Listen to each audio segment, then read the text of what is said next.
Chapter 14. Heat waves were twisting and distorting things, making it hard to get my bearings. I saw a lake beside our cottage, and I knew it couldn't be real, and I squeezed my eyes tightly closed and opened them again, and the lake was gone, but the cottage seemed to be floating 3 feet up in the air, shimmering and dissolving at the bottom. "What are we going to do, Number 10 Ox?" said my mother.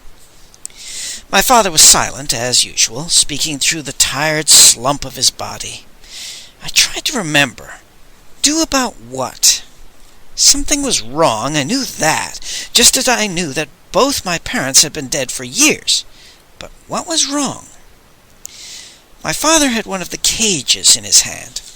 Then I realized it wasn't an ancient cage, but a modern one, a simple bamboo birdcage, and it was filled with swallows, and he was standing on the bank of the river that runs past my village. Now I knew what was wrong. I looked up at the sky and saw there were no clouds, and I stepped up beside my father and looked down at the river. The river was dry. I was staring at hard, cracked earth, and dying weeds, and a few lizards. So how could my father offer swallows and pray for rain? Every year swallows turn into oysters and back again. The exact date is listed in the Imperial Almanac, and oysters are the favorite food of lung dragons. But the dragons who control water had either fled or tunneled deep underground, and I knew without asking that the wells had run dry. "What are we going to do, Number 10 Ox?" my mother said again. Behind me someone was weeping softly, and I turned and saw Auntie Hua holding an armload of paper boats. I knew it must be the 5th day of the 5th moon, Dragon Boat Day, when real boats race and paper boats called Chu-yi carry away the pestilence that comes with hot weather. But if there was no water, how could the boats sail? Uncle Nung stood beside the old lady, twisting his hands together, his face taut with fear, and I thought I heard the bells from the monastery on the hill sounding the alarm, so I began to run toward them. Heat waves lifted around me like a dense cloud. The sound was changing, growing higher and shriller, not from the mouths of bells, but from the mouths of excited children. The heat waves blew away, and I was looking at something that hadn't dried up, a patch of green grass upon which children played. There were 7 children with linked hands dancing in a circle around an 8th child, and all 8 were extraordinarily ugly. Squat, stunted bodies that supported grotesquely large heads, features badly out of proportion. Someone was accompanying on a lute as they sang a nonsense game song, high and shrill. "Goat, goat, jump the wall, grab some grass to feed your mother. If she's not in field or stall, feed it to your hungry brothers. 1, 2, 3, 4, 5, 6, 7, 8. At the count of 8, the child in the center jerked up a handful of grass and charged, low and mean, and I decided it was a variation of Hog on a Hill, which is not for the timid. The children forming the wall seemed to be limited to kicking, butting, and smothering with massed bodies, but the goat was free to use hands and teeth and anything else he could think of, and it was a grand melee. Eventually the goat broke through, and the other children raced away, shrieking with laughter. When the goat gave chase, I assumed the child he caught would become the next goat, but I lost interest in them when I saw the musician who had accompanied their song. Yulan was carrying one of the ancient cages, strumming the bars like strings, and a bright flash made me stop and blink, and when my eyes cleared, the beautiful shamanka lifted her right hand and touched her left eyebrow, her right eyebrow, and the tip of her nose, one flowing movement, and then nodded to me, and I realized I was to mimic her. I made the same ritualistic gesture. Yulan smiled, her hand lifted, and she opened the clenched fingers as though showing me a treasure. A tiny metal object, something like a pitchfork, but it had only 2 prongs. I found myself walking up to her, very close. Slowly she lifted the little thing to her lips and blew between the tines, and a cool breeze reached out to me. Lovely soft mist closed around both of us. A tiny drizzle pattered down. Rainbows formed. The scent of wet grass and earth and flowers was strong enough to walk on. The generating yin influences were so powerful that I had no choice but to reach out to Yulan, gently wrap my arms around her, whisper her name. The puppeteer's daughter stood very still, and then lifted her lips to mine. "This is horribly humiliating," I said. "Oh, I don't know," Master Li said. "You have an extra pair of trousers, and there's much to be said for wet dreams. Most men meet a far better class of women that way, and the financial savings are immense. Besides, you have such good dreams. Are you positive you've never heard that children's song before?" "Yes, sir," I said. "I've heard songs like it all my life, but not that one." "Your ear is a good one," he said matter-of-factly. "Most people inventing fight songs for children use words about fighting. Real rhymes don't mention the subject at all and stick to things like goats, grass, mothers, and brothers. Were you aware of the fact that those children looked amazingly like the statues of Aboriginal gods you saw on Hortensia Island outside the U?" I hadn't been aware of it, but now I realized he was right. Although I couldn't see why my sleeping mind would turn contorted statues into cavorting children. "It's scarcely a mystery why your dream began with drought, but something I can't quite put my finger on intrigues me," he said. "Let me know if you go courting in dreamland again." What he meant about my dreams beginning with drought was that we were traveling through one. Everywhere we looked, we saw peasants deepening wells and trying to save every drop from drying streams.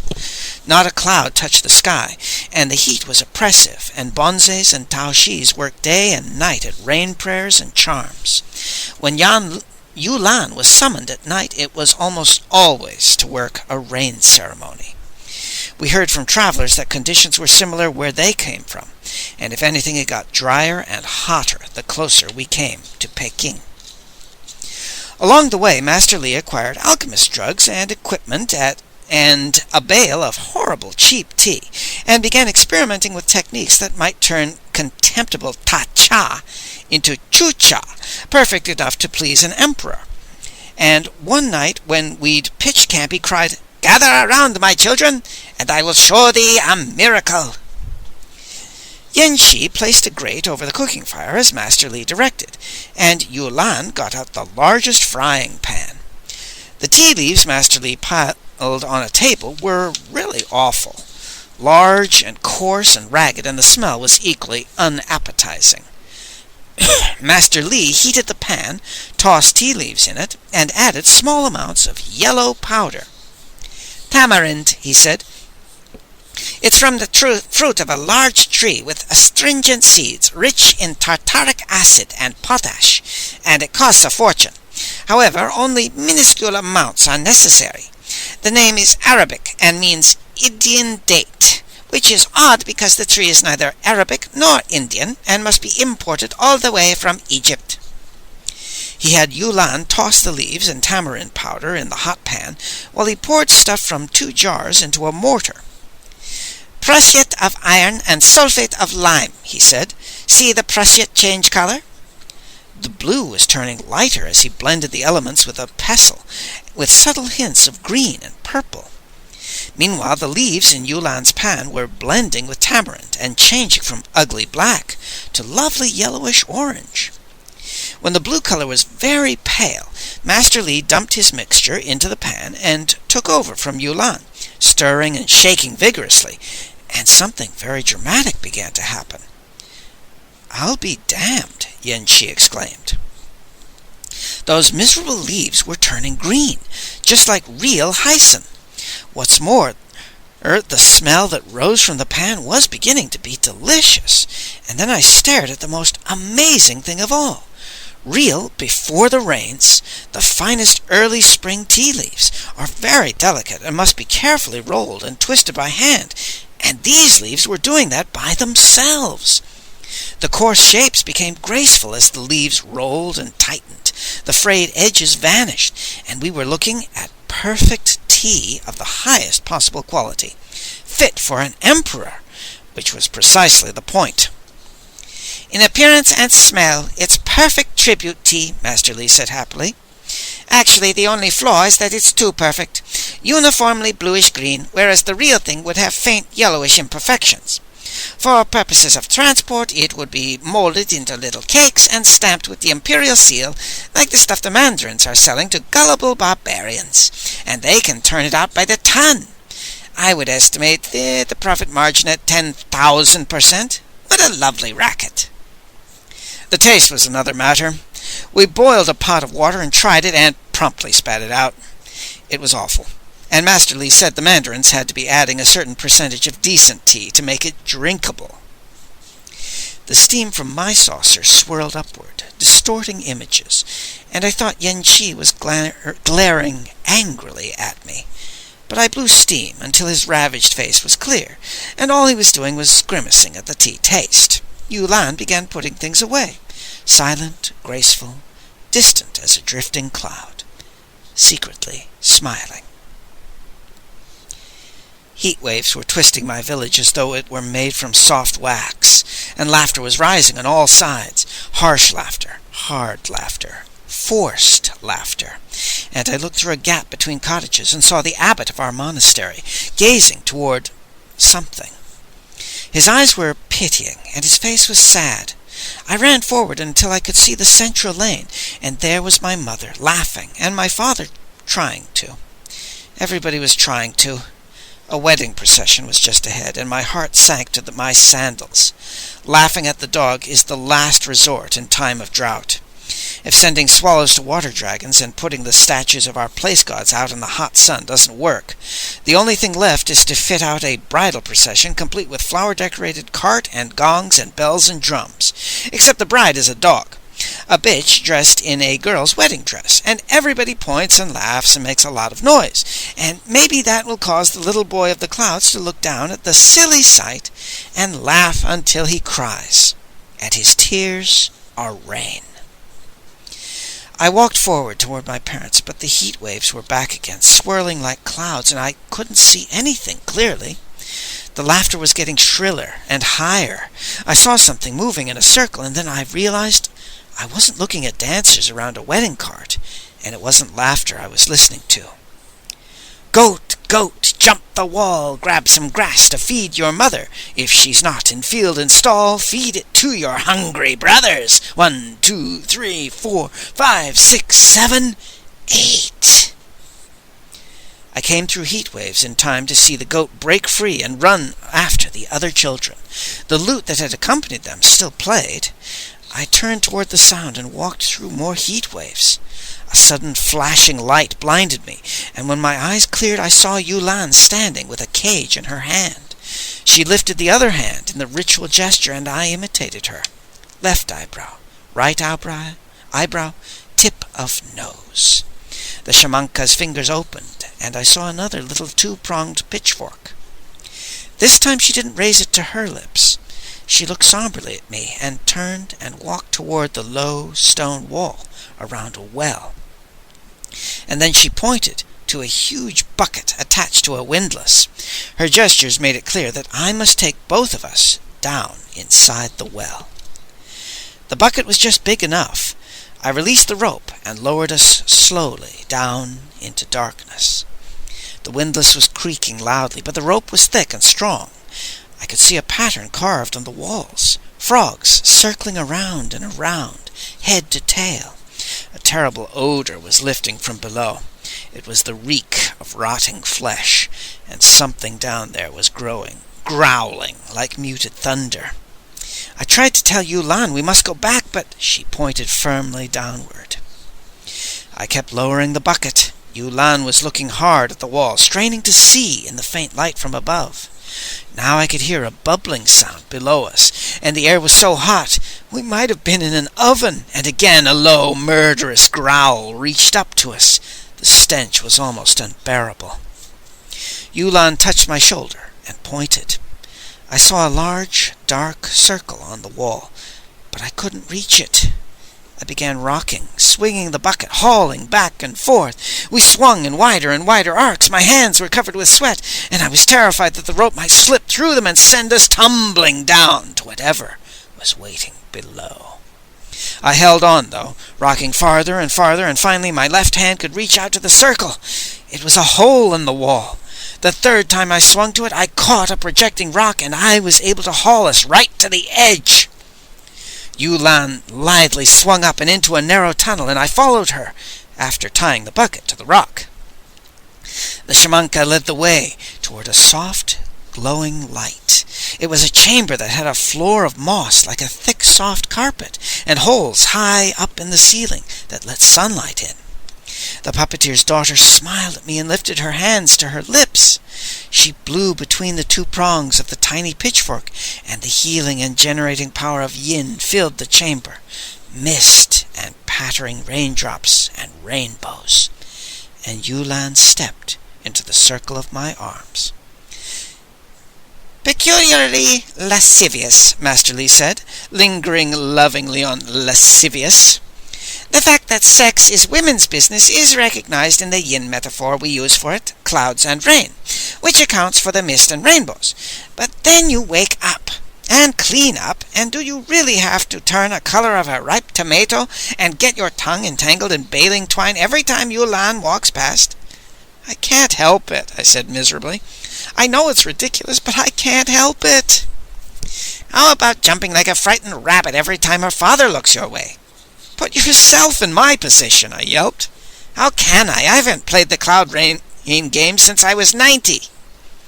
The sage sauntered off to collect his wine jar, whistling, "In youth did beauty seek my bed, but an old man is a bedful of bones," and I gathered up an armload of rushes to use for towels and rolled over and went back to sleep. The terrible drought had showed no signs of slackening by the time we reached Peking.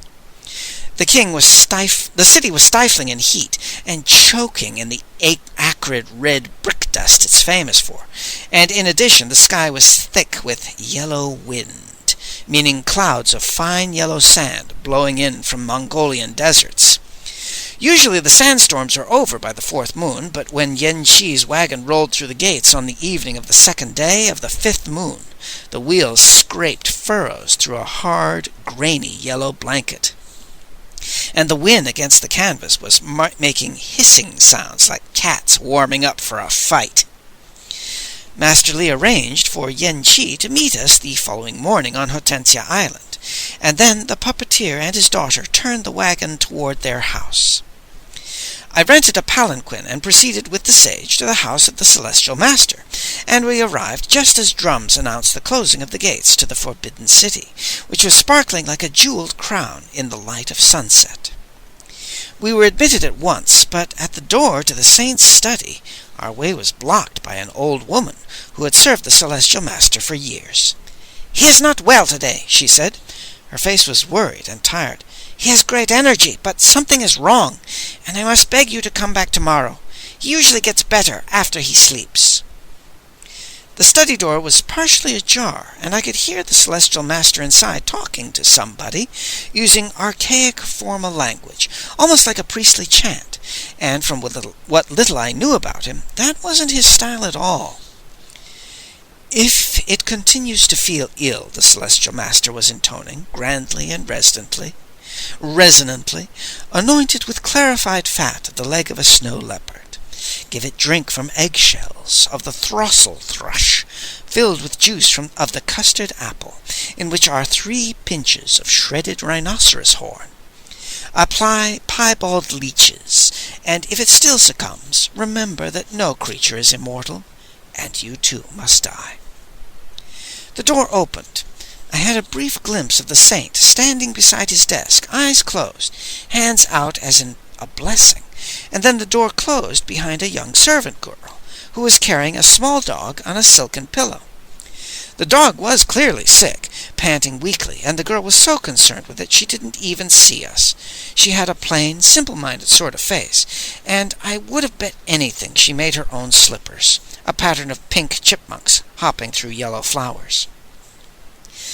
"Does your master get like that often?" Master Li asked the old woman. "No, venerable sir, only now and then, but then he rests, and he's his old self again." "We'll call again tomorrow," Master Lee said, and he turned and led the way back outside. Riding back in the palanquin was like swimming through a sea of fantastic colors. Sandstorms are glorious when it comes to sunsets, and Master Lee's face was changing from gold to vermilion to purple to pink, while deep furrows of worry made black jagged lines across the palate. "I fear for my dear old teacher," he said. "Let's not forget that he somehow tricked a mandarin who had one of the cages, and used the thing to give a tongue-lashing to the others. Those fellows are dangerous. If his mind wandered off on a side trip when he was dealing with them, we could all be in bad trouble, and we'd best get the bastards behind bars as fast as possible." "Sir, don't you have enough already?" I asked. "We know about the cave, and now you know how they're counterfeiting tribute tea." "We also know that the top man is Lee the Cat, and he has enough power to make a cave beneath Coal Hill disappear," Master Lee said grimly. "He can hold up an investigation for 6 months, during which time every single witness against him, including us, will drop dead from mysterious diseases. No, our next step must be to identify the remaining mandarins of the conspiracy, find the weak link, and force him to testify against the others." He flung his hands apart and gazed up toward the stars. "But damn it, the mandarins' affairs aren't important," he said, in a frustrated tone of voice. "It's those cages, and the creatures that seem to be associated with them, and the burglar that may or may not be a cavalier transformed into envy. If only the Celestial Master could regain full mental control! Nobody knows more about the gods and demons of 3,000 years ago, and he'd get to the bottom of it if anyone could." We'd reached Heaven's Bridge at the junction of the Street of Eyes and the Alley of Flies, and Master Lee had the palanquin bearers let us out at the wine shop of One-Eyed Wong. He hired a few slinky people to trace the whereabouts of Ho Chang Yu, the mandarin whose image had appeared in the cage before that of the Celestial Master, and in 2 hours we learned that the mandarin had journeyed to the Imperial Palace in Chang'an and wasn't due back for a day or 2. After eating dinner, we made our way to the shack in the alley, and this time Grandmother Ming didn't greet us with screams about big monkeys. Both of us slept soundly, but I would have preferred to sleep fitfully, dreaming of Yulan.